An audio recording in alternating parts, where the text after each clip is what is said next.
Hey guys, it's Kat here from Changing Tide. I'm ready for tonight's topic talk. So tonight's going to be a longer one than usual. This is a topic that I feel like I could probably talk about over 3 different topic talks, but I have condensed it and I've tried to fit in all of the information that I think is really relevant and really important. But like always, if anybody has any questions or wants to throw in any comments or anything like that, please feel free. So after my post asking for some ideas, I got some amazing ideas from people. So I've actually got a few ideas for the next couple of topic talks as well. One of the ideas that I got was around, a few of the ideas I got was around communication. So I named tonight's topic talk Communication Exploration because I was just feeling a little bit crafty with it.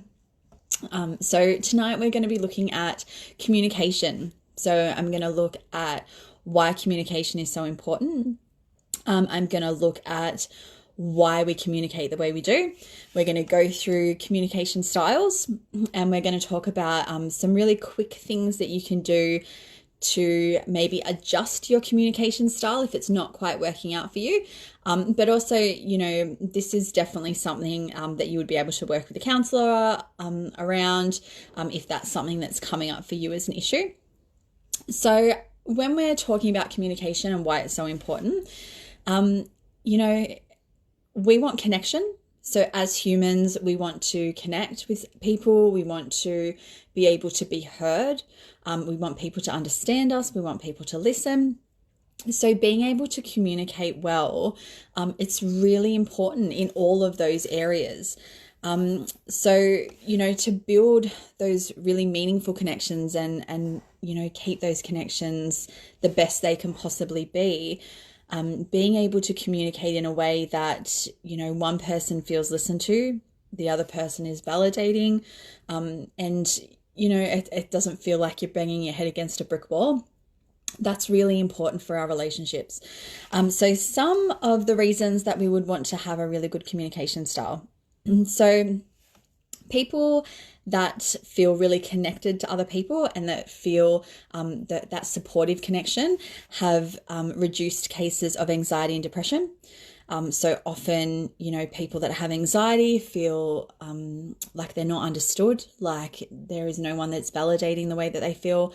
And same with depression as well. It's quite isolating. So they feel like they're isolated from other people. People with good communication skills have been proven to live longer. And also there's a direct relationship between your communication skill ability and how successful you might be in a career as well. Because if you think about it, it's not just our everyday relationships, the people that we live with, partners, family, that sort of stuff. But these are relationships just in the general public. So these are work relationships. These are relationships with colleagues, with our boss. If you are a boss, this is the way that you're relating to your staff.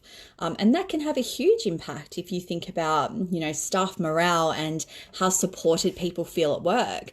Generally when people leave a job, it's because they're not feeling supported by their boss or they're not feeling like they're in a supported environment.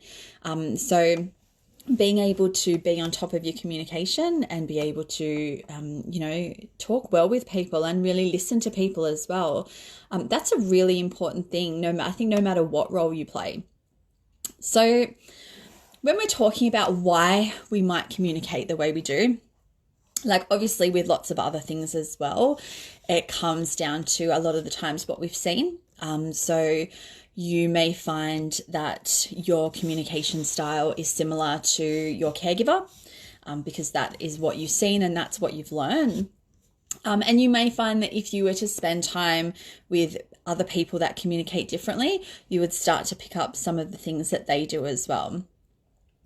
We communicate certain ways based on our perception of other people.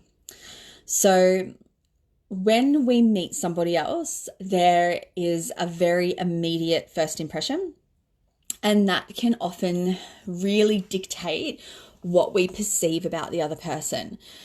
So I think it's like a first impression, it's like, 2 to 3 minutes or something like that. It might even be less.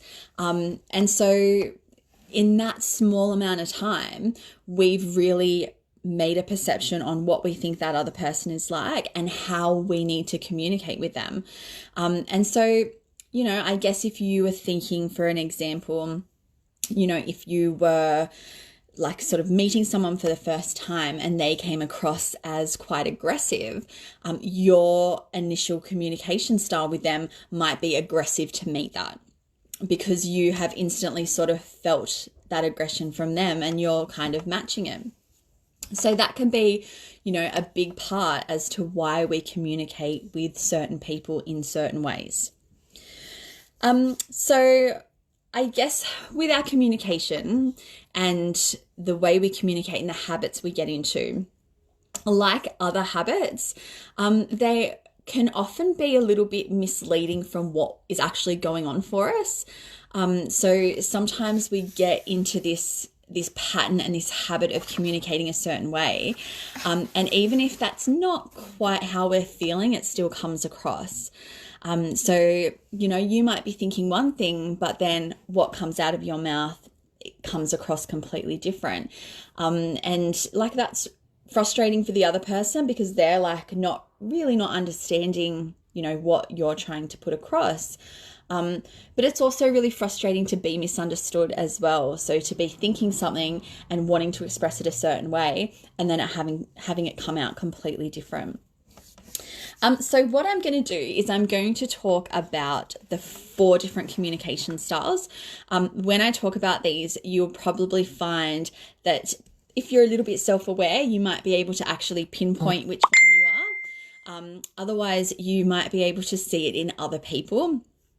So often when I sort of do things where I break, I guess, behaviors down, people will like literally start pointing out, oh yeah, such and such is like that. My mum's like that. My cousin's like that. Such and such at work is like that.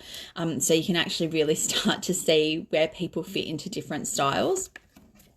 So the 4 different styles, or the main styles of communication, are passive communication, aggressive communication, passive-aggressive communication, and assertive. So what we're going to do first is we're going to look at passive communication. So generally people that are passive communicators have a lot of difficulty in saying no, and they find it really hard to express themselves. So there's generally a lot of miscommunication that happens with passive communicators, and they end up like with quite a bit of resentment due to, not being able to say no, and often falling into agreeing to things that they don't want to do. So what you might recognize with somebody who is a passive communicator is they have like a bit of a go with the flow type attitude. Like, I'm just breezy, I'm cool and easy, whatever anybody else wants to do, I'm happy with. They can have some difficulty making eye contact because that can be quite confronting for some people. And they just have an inability to say no. So a lot of the times our passive communicators are the people pleasers. So they're the ones that are just saying yes all over the place. And then after they've said yes and thought about it, going, oh my God, I really didn't want to do that. And now I'm really annoyed at that person because I'm kind of stuck in this. So some of the phrases that you might recognize. So if you are a passive communicator, or a passive communicator, it might sound like, it doesn't matter that much, or I just want everyone to be happy. That sort of communication is very much a passive style of communication. Aggressive communication. So aggressive communication is basically the complete other end of that. So our aggressive communicators are our communicators that want to speak and do not want to listen. So the conversation is all about them being heard. Often these people, they end up in like power positions. So they end up as like the boss, because it's quite a dominating and a confronting way of communication. And it definitely, it puts people off, but, a lot of times, it's almost like people get, they can scare people into things. So what they tend to do is they issue commands. So there's not so much around asking questions, but it's just giving commands and directions, and they really don't listen. So some of the ways that you might recognize that is people that talk over other people. So if you're having a conversation with somebody and they're constantly talking over you, that is aggressive communication. It can be even body language. So people that point fingers, or people that do a bit of a standover, so they'll actually lean their body over when they're communicating. That's an aggressive communication. Criticizing, threatening other people, having a look at someone's facial expression. So they often have a frown and they look quite angry when they're talking. And some of their phrases are things like, it's my way or the highway. That sort of, I said so, I'm right, you're wrong, there's no questions asked. That sort of stuff is very aggressive communication. Passive-aggressive communication. So passive-aggressive communication, it's a little bit tricky because it looks very passive. So it looks like on the outside you've got a passive communicator, but the resentment that comes from that, it comes out, but it's quite subtle. So this might look like things like sarcasm. So someone that uses a lot of sarcasm in their communication might be passive aggressive. When someone's words don't quite align with their actions, or with their facial expression. So it might be someone saying, yeah, no worries, but their whole face is like saying something completely different, or their actions are saying something completely different. And they have a lot of difficulty acknowledging how they feel. So they're literally just sort of covering over the top of how they're feeling, throwing out their comment, and then that underlying resentment is really sort of seeping through. So the ways to recognize a passive-aggressive communicator, or if you are a passive-aggressive communicator, this might be what it sounds like. Yeah, fine, whatever. Or after saying something really rude, I'm only joking. That's passive-aggressive communication. And they always say the saying that even when you're joking, there's a little bit of truth behind it. That comes out a lot with our passive-aggressive communicators. So our last style of communication is our assertive communication. So the assertive style of communication is the healthiest. It's the most effective.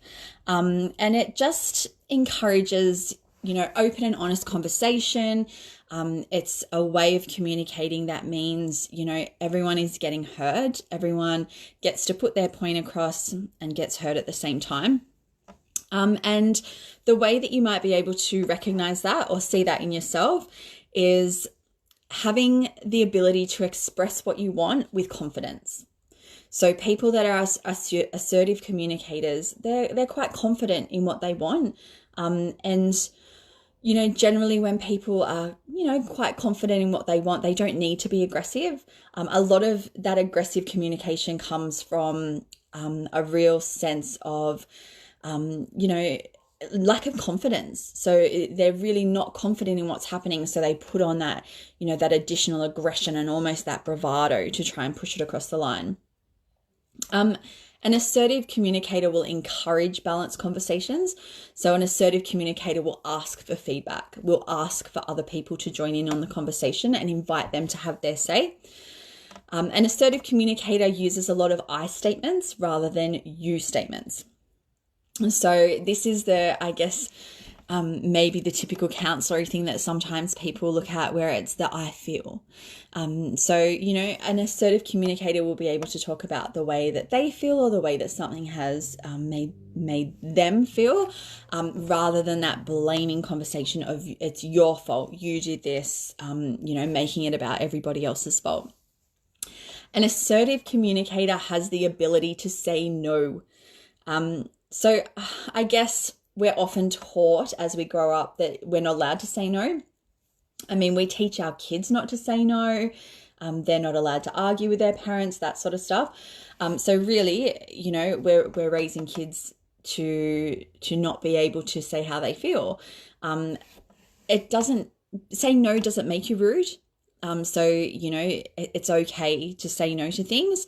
And it's an art to learn on how to do that without putting people like offside as well. And sometimes, to be honest, if you say no to somebody and it puts them offside, that's about them more than it's about you. And an assertive communicator also maintains good eye contact. So, they're well aware that eye contact is not a confrontational thing. It's good communication. It's a communication skill. So people that are assertive communicators, you may recognize it, or you may recognize it in yourself. If you hear things like, I want to hear your opinion because I respect what you have to say as much as what I have to say. It might be, acknowledging everybody has the right to express their needs. Everybody should be given an opportunity to be part of the conversation. So you can see it's quite a balanced communication style, because it's very much around wanting to make sure that both people get heard and both people's needs get met. So I guess thinking about the first three communication styles, you can definitely see how, using that style of communication could have a really negative impact on your relationships. So, obviously being aggressive, that's, nobody likes having somebody that's really aggressive with them. So it's off-putting for people. It, makes people not want to come and to have a conversation with you. Passive-aggressive and passive, that fear of conflict, that can cause a lot of issues because, if you can't say no and that resentment's kind of simmering underneath, that's not a good way to be living, and it's not good for relationships to have that resentment simmering as well. So when we think about how to be an assertive communicator, there are a few different ways that you can learn to be an assertive communicator.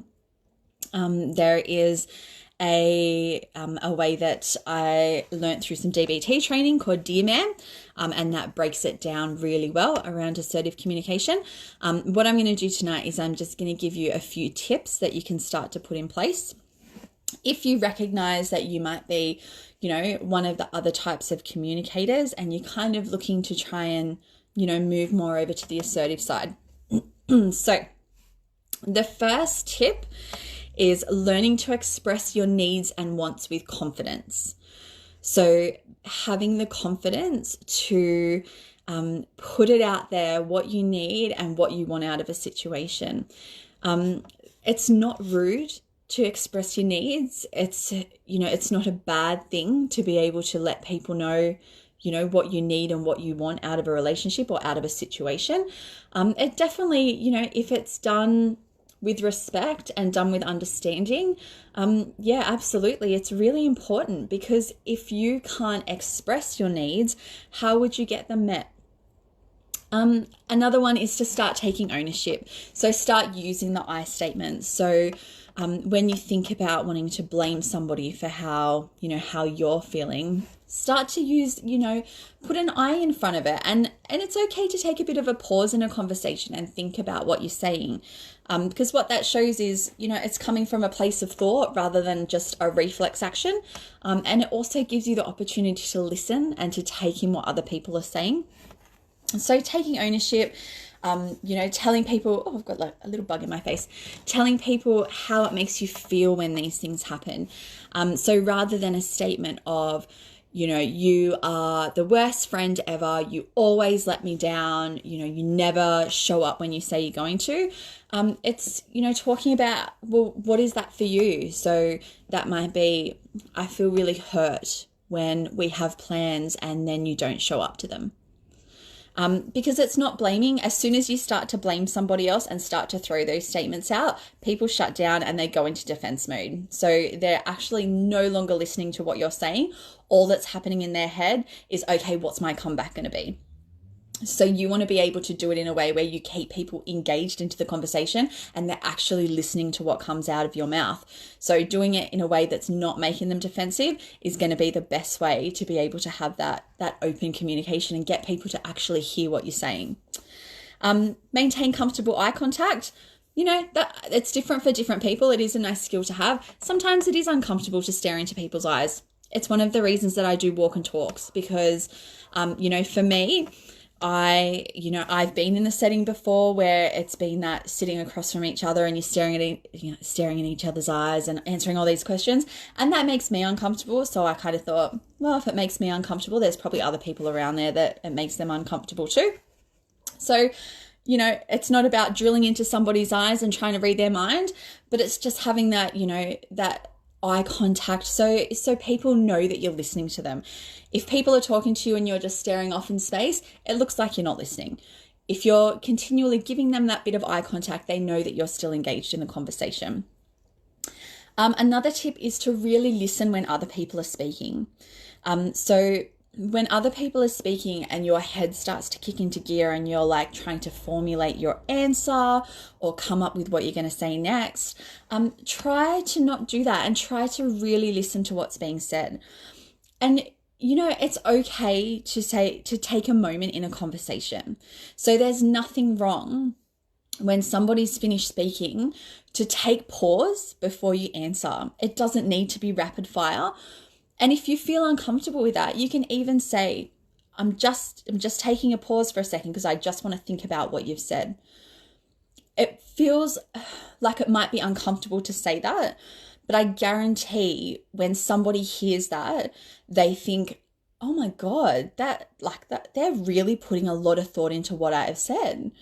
So, it's okay to communicate to someone. I'm just thinking about what you've said. I'm just sort of formulating how I feel about it and thinking about what the conversation is. And lastly, one of the biggest things about learning to be an assertive communicator is learning to say no. So I do a lot of work with my clients around boundaries. And I feel like that's another topic that I could talk about for days. But it's okay to have boundaries and it's okay to say no, because what it is doing is you are letting people know, and you're also letting yourself know that you're holding your self-care and you're holding your self-worth to an importance. If you're running around saying yes to everything that you're asked of because you don't want to let other people down and because you don't know how to say no, you just end up overwhelmed, overworked, full of resentment, and you're not getting anything out of it. Learning to say no, and doing it in a way that's comfortable for you. Often people that have never had good boundaries and aren't 100% sure how to say no started off by maybe adding, a bit of a fluff to it. So it could be, you don't want to do things, so you say, I'm not free that day or I'm busy. And then it's just practice. Eventually you will get to the point where you can quite comfortably say, oh, I really appreciate that, but no, thank you. That's not for me at the moment. And it's as simple as that. I mean, I say it's simple, but it's really hard if you're not very good at putting up boundaries. It's practice.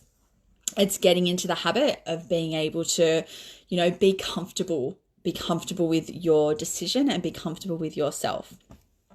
So that's our communication styles. So coming up, some other topics that got brought up, there was a little bit more around anxiety. So I feel like I probably touch on anxiety a little bit in every time I have our topic talks, because it's, it's such a prevalent thing that's happening, and particularly at the moment. So there's quite a few things that people have brought up that they wanted to sort of touch on. So I've got a few topics already lined up for my next couple. What I always do as well is on the day of my topic talk, I chuck it up on the page, open it up for anyone that's got any questions or anything that they would like me to answer. And absolutely, if you're watching live, please feel free to comment, ask questions. Because, the point of these topic talks was to have something a little more interactive. So rather than people having to just sit there and watch me talk for 15 minutes, it was an opportunity for people to be able to put their questions forward, Yeah, and just kind of, talk about what's going on for them at the moment, and, maybe how what we talk about is relevant.